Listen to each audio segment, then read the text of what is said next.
دوستو آج کے دور میں دنیا بھر کے اندر مسلمان بھلے ہی جن حالات میں ہوں، مسلم دیشوں کی کنڈیشن بھلے ہی جیسی بھی ہو، لیکن یہ بھی ایک سچ ہے کہ جب بات اتہاس کی آتی ہے، جب معاملہ ہسٹری کا آتا ہے تو مسلم قوم شاید سب سے آگے کھڑی ہوئی نظر آتی ہے، کیونکہ اتنے کم وقت کے اندر جس طرح سے زیادہ تر دنیا کو مسلمانوں نے فتح کر ڈالا تھا، ایسی مثال اتہاس میں دوسری جگہ پر نظر نہیں آتی ہے۔ ہر دور میں ہی مسلمانوں نے دنیا کے الگ الگ علاقوں میں نہ صرف اپنی بڑی اور طاقتور سلطنتیں قائم کر ڈالی، بلکہ باقی الگ الگ فیلڈز میں بھی ہمیشہ سب سے آگے کھڑے ہوئے نظر آئے۔ اور آج کی اس ویڈیو میں بھی ہم آپ لوگوں کو کچھ ایسی مسلم حکومتوں، سلطنتوں یا ریاستوں سے روبرو کروانے جا رہے ہیں کہ جن کو دنیا کے اتہاس کی سب سے طاقتور سلطنتوں کے طور پر یاد کیا جاتا ہے، مطلب کہ ورلڈ ہسٹری کی ٹاپ مسلم امپائرز۔ اور ہماری اس لسٹ کا آغاز ہوتا ہے خلافت راشدہ سے، کہ جس کو عام طور پر انگلش میں رشیدون کیلیفیٹ کے نام سے بھی یاد کیا جاتا ہے۔ یہ مسلمانوں کی پہلی اور اگر ایکچول وے میں دیکھیں تو آخری خلافت تھی۔ اس کو آپ مسلم ہسٹری کی پہلی ریاست، سلطنت یا امپائر وغیرہ بھی کہہ سکتے ہیں۔ آخری پیغمبر یعنی کہ حضرت محمد صلی اللہ تعالی علیہ وسلم کے اس دنیا سے ظاہری طور پر چلے جانے کے بعد سوال یہ پیدا ہوا کہ اب مسلم دنیا کو یا مسلمانوں کو لیڈ کون کرے گا؟ تو نبی علیہ السلام کے سب سے قریبی دوست یعنی کہ حضرت ابو بکر صدیق کو ان کی گدی پر بیٹھایا گیا، مطلب کہ ان کا خلیفہ بنایا گیا، اور اس طرح سے وہ مسلمانوں کے یا پوری مسلم دنیا کے پہلے خلیفہ کہلائے، اور ان کی یہ جو سلطنت تھی یا ریاست تھی اس کو خلافت کہا گیا۔ ان کے بعد اس گدی پر حضرت عمر فاروق اعظم بیٹھے، جبکہ ان کے بھی بعد اس گدی پر حضرت عثمان غنی بیٹھے، اور ان کے بعد اس گدی پر حضرت علی بیٹھے،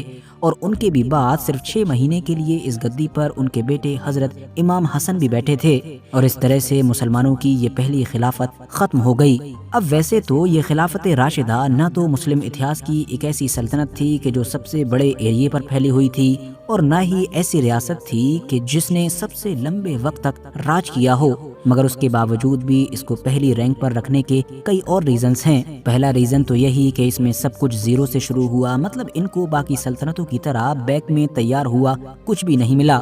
دوسری وجہ یہ کہ جس طرح سے انہوں نے اپنے دور میں بڑی ہی تیزی کے ساتھ بلکہ چند سالوں کے اندر دنیا کی 2 بڑی سپر پاورز یعنی کہ پرشینز اور رومنز کو گھٹنے ٹیکنے پر مجبور کیا، ویسا مسلم دنیا میں پھر کوئی دوسرا ایگزامپل نظر نہیں آتا۔ اگلی اور مین وجہ یہ بھی ہے کہ یہ اکلوتی ایکچول خلافت تھی، مطلب اس کے جو خلیفہ تھے وہ باپ بیٹے کے رشتے سے نہیں بلکہ عام لوگوں کے مشورے سے چنے جاتے تھے، اور ساتھ ہی ساتھ وہ لوگ قرآن حدیث کو فالو کیا کرتے تھے، یعنی پوری خلافت کا سسٹم اسلامک رولز کے حساب سے چلتا تھا، اور گدی پر بیٹھنے والے حکمران مطلب کہ یہ جو خلیفہ تھے یہ عام لوگوں کے یہاں پر جواب دہ ہوا کرتے تھے۔ جبکہ بعد میں جب سلطنتوں کا دور شروع ہو گیا تو ظاہر ہے کنگ، بادشاہ، سلطان جو بھی آپ کہہ سکتے ہیں وہ سب سے طاقتور ہوا کرتا تھا، اور اس کے آگے بھلا کس کی چل سکتی تھی۔ آگے بڑھیں تو اس لسٹ میں اگلا نام ہے دا اوٹومن امپائر، مطلب کہ سلطنت عثمانیہ کا۔ اب اگر فیکٹس کے اکارڈنگ بات کریں تو دراصل مسلم دنیا کی سب سے طاقتور سلطنت یہی ہوا کرتی تھی۔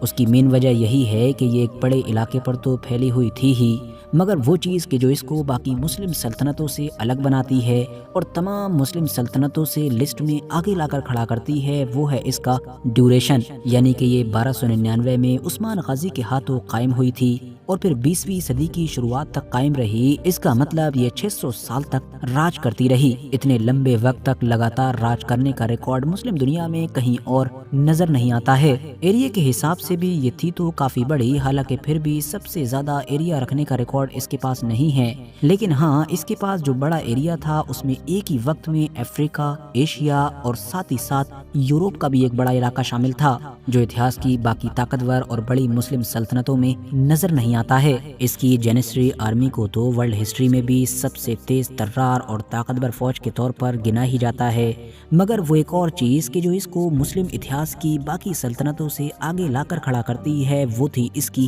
نیوی، مطلب کہ جل سینا، کیونکہ نیوی جتنی زیادہ طاقتور اس کے پاس تھی ایسی نیوی دوسری مسلم سلطنتوں کے پاس نہیں ہوا کرتی تھی، بلکہ یہی وہ سلطنت تھی کہ جس نے مسلمانوں کو پہلی بار زمین کے ساتھ ساتھ پانی میں بھی سپر پاور کا عہدہ دلوایا تھا۔ آگے بڑھیں تو اس لسٹ میں اگلا نام آتا ہے سلطنت بنو امیہ کا، یا جس کو عام طور پر امید کیلیفیٹ کے نام سے بھی یاد کیا جاتا ہے۔ پیغمبر حضرت محمد صلی اللہ تعالی علیہ وسلم کے بعد قائم ہونے والی خلافت راشدہ، جس کی کی بات شروع میں ہی کی گئی تھی، جب وہ 30 سال کے بعد ختم ہو گئی تو پھر مسلم دنیا کو اسی سلطنت نے لیڈ کیا تھا۔ اس کے پہلے حکمران امیر شام یعنی کہ حضرت امیر معاویہ تھے، اور اس سلطنت کو مسلم ہسٹری میں جو چیز سب سے زیادہ خاص اور الگ بناتی ہے وہ ہے اس کا ایریا، کیونکہ یہی وہ سلطنت تھی کہ جس میں مسلم ہسٹری میں سب سے زیادہ ایکسپینشن ہوا، مطلب کہ سرحدوں کو بڑھایا گیا تھا۔ مسلم سلطنت اتنی زیادہ بڑی ہو گئی تھی کہ اس کا بارڈر اسپین، مطلب کہ جو یورپ میں بھی آخری دیش ہے، وہاں سے لے کر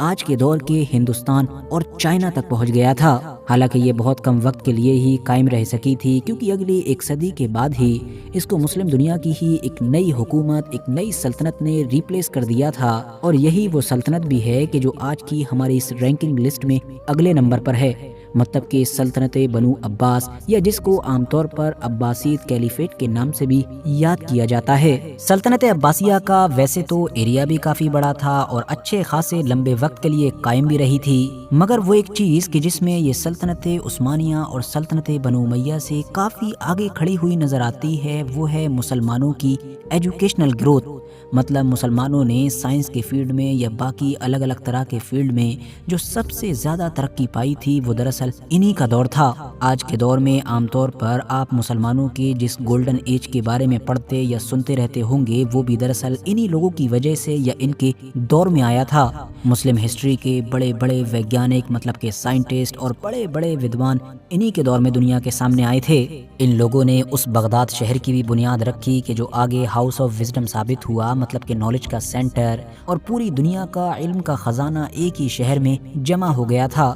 دنیا بھر سے دور دور سے لوگ لمبا سفر طے کر کے بغداد میں صرف اس ارادے سے آتے تھے تاکہ وہ اچھی ایجوکیشن حاصل کر سکیں، مگر پھر سن 1258 میں منگول کمانڈر ہلاکو خان کے بغداد پر خطرناک حملے نے نہ صرف پہلے سے ہی لڑکھڑا رہے اس امپائر کو ہمیشہ ہمیشہ کے لیے ختم کر دیا تھا، بلکہ ساتھ ہی مسلمانوں کے گولڈن ایج کے تابوت پر بھی آخری کیل ٹھوک دی تھی۔ آگے بڑھیں تو ہمارے اس لسٹ میں اگلا نام ہے مغل امپائر کا۔ مغل امپائر مسلم ہسٹری کے حساب سے بھلے ہی 1، 2، 3 یا 4 نمبر پر نظر نہ آتا ہو، لیکن اگر انڈیا کے پرسپیکٹو سے دیکھا جائے تو انڈین ہسٹری میں نہ تو کوئی مسلم امپائر اور نہ ہی باقی کسی دوسری قوم کا امپائر بھی اتنے بڑے لیول پر پھیل سکا تھا اور اتنا زیادہ طاقتور اتنے لمبے وقت تک بنا رہا تھا۔ ہاں، پچھلے سینکڑوں اور ہزاروں سال کے اتہاس میں موریہ امپائر ضرور ایک ایسا امپائر ہے کہ جو اس کے قریب یا اس کے مقابلے کا سمجھا جاتا ہے۔ اس مغل امپائر کی بنیاد 1526 میں سینٹرل ایشیا سے تعلق رکھنے والے ایک نوجوان سپہ سالار، مطلب کہ ظہیر الدین محمد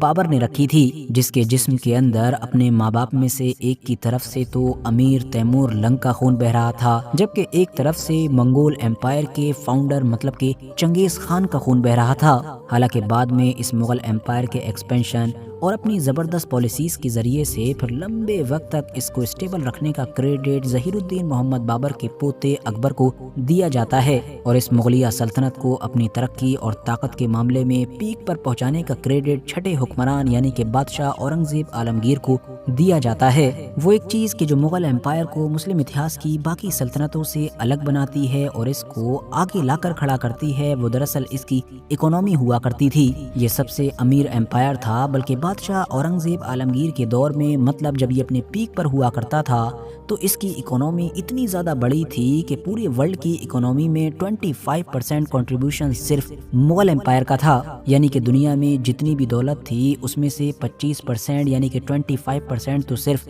مغل امپائر کے پاس تھی۔ آگے بڑھیں تو اس لسٹ میں اگلا نام ہے سلطنت فاطمیہ کا۔ یہ دراصل ہسٹری کا ایک پاورفل شیعہ امپائر تھا جو 909 عیسوی کے دور میں آج کے دور کے نارتھ افریقہ کے علاقے میں قائم ہوا تھا، اور بعد میں پھر اس کی سرحدیں بڑھتے بڑھتے پورے نارتھ افریقہ کے ساتھ ساتھ سعودی عربیہ کے ایک بڑے علاقے پر اور باقی مڈل ایسٹ کی جو بہت ساری کنٹریز ہیں جیسا کہ فلسطین، جارڈن، لیبنان وغیرہ، ان سب پر پھیل گئی تھی۔ اس سلطنت کے فاؤنڈر یعنی کہ عبید اللہ مہدی کا یہ دعویٰ تھا کہ دراصل وہ نبی علیہ السلام کی بیٹی یعنی کہ حضرت بی بی فاطمہ الزہرا رضی اللہ تعالی عنہا کی اولاد میں سے ہے، اسی لیے یہ سلطنت بعد میں سلطنت فاطمیہ کے نام سے مشہور ہو گئی۔ اس سلطنت کے پاس اسٹرانگ نیوی تو تھی ہی، ساتھ ہی ساتھ میڈیٹرینین سی کے پورے ٹریڈ پر بھی یہ سلطنت ڈومینیٹ کرتی تھی۔ اور ہاں، مصر کی الازہر یونیورسٹی کہ جو کافی مشہور ہے اور جس کو لمبے وقت سے پوری دنیا میں اسلامک ایجوکیشن کے لیے سب سے مین یونیورسٹی مانا جاتا ہے، وہ دراصل اسی سلطنت کے دور میں قائم کی گئی تھی۔ دوستو، ان ٹاپ 5-6 سلطنتوں کے علاوہ بھی ابھی یہ لسٹ کافی لمبی ہے، مطلب ایسی بے شمار سلطنتیں ہیں کہ جن کو اگنور نہیں کیا جا سکتا ہے، لیکن ہاں ایک ہی ویڈیو میں سب کو ایکسپلین بھی نہیں کیا جا سکتا ہے، جیسا کہ ایوبی سلطنت، صفوی سلطنت، تیموری سلطنت، مملوک سلطنت اور اس کے علاوہ بھی بے شمار سلطنتیں۔ ان سلطنتوں کی اپنی اپنی خوبیاں تھیں اور انہوں نے اپنے اپنے دور میں دنیا کے اوپر ایک بڑے لیول کا اور الگ طرح کا انفلوئنس چھوڑا تھا۔ فی الحال آج کی اپنی ویڈیو کو تو ہم یہیں پر ختم کرتے ہیں۔ ویڈیو اگر انفارمیٹیو لگی ہو تو لائک کرنے کے ساتھ ساتھ دوستوں کے ساتھ ضرور شیئر کریں، اور ایسے ہی نالجیبل اور ہسٹوریکل ویڈیوز ہمیشہ دیکھنے کے لیے ہمارے اس چینل کو سبسکرائب کرنے کے ساتھ ساتھ بیل آئیکن کو ضرور پریس کریں۔